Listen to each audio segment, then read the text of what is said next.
आदरणीय श्री नानाजी देशमुख मेरे लिए पिता तुल्य हैं, क्योंकि उन्होंने मुझे गोद में खिलाया है। मेरा बचपन उनकी गोद में गुजरा है।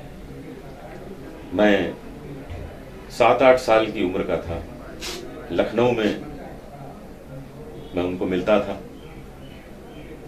उन दिनों वहाँ अटल जी भी आते थे, अडवाणी जी भी आते थे, अश्वनी जी तो रोज ही मिलते थे, क्योंकि वो मेरे चाचा हैं।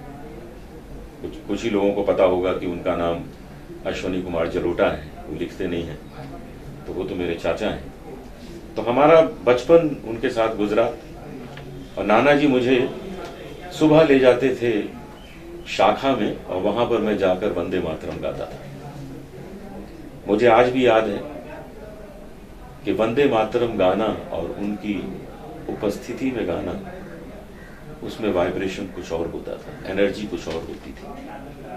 क्योंकि जितने लोग वहां होते थे, कभी अटल जी होते थे, कभी अडवाणी जी होते थे, कभी अश्वनी चाचा होते थे, लता खन्ना जी होती थी, कई लोग वहां होते थे, और फिर सब सदस्य होते थे।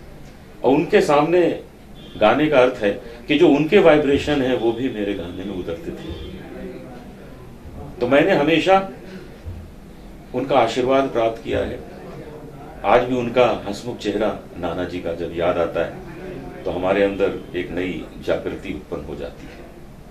उनके आसपास जो भी होता था उसमें एक जागृति आ जाती थी। ऐसे बहुत बिरले होते हैं, ऐसे बहुत थोड़े से लोग होते हैं जो कोई पद नहीं चाहते, केवल काम करना चाहते हैं। उनमें नाना जी एक थे। जीवन भर उन्होंने केवल काम किया और किसी भी पद की कामना नहीं की, किसी कुर्सी को उन्होंने अपने साथ नहीं जोड़ा। हम लोग उन्हीं के मार्ग पर चल रहे हैं, प्रयास कर रहे हैं कि जो उन्होंने हमें मार्गदर्शन दिया है हम कुछ उस तरह काम करें। और हम बड़े भाग्यशाली हैं कि सहयोग फाउंडेशन हमारे साथ है, सहयोग संस्था हमारे साथ है। और अच्छा ये होता है कि जब संस्था का नाम ही जो है वो अपने नाम को सार्थक करता है। सहयोग का अर्थ है कि किसी को भी सहयोग करना।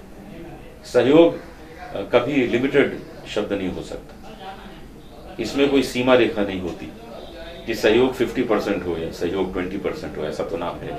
सहयोग मतलब सहयोग। तो इसके संबंध में इतना ही कहना है कि सहयोग के माध्यम से हम सभी नतमस्तक हैं, साथ में जुड़े हुए हैं, काम करने के लिए तैयार हैं। और हमारे साथ अश्वनी कुमार जी का बल है, हमारे साथ नानाजी देशमुख जी का आशीर्वाद है, हमारे साथ पूरी पार्टी का सहयोग है, आशीर्वाद है। तो हम सब मन से, तन से, धन से, सहयोग के साथ मिलकर इस देश की सेवा के लिए तत्पर है।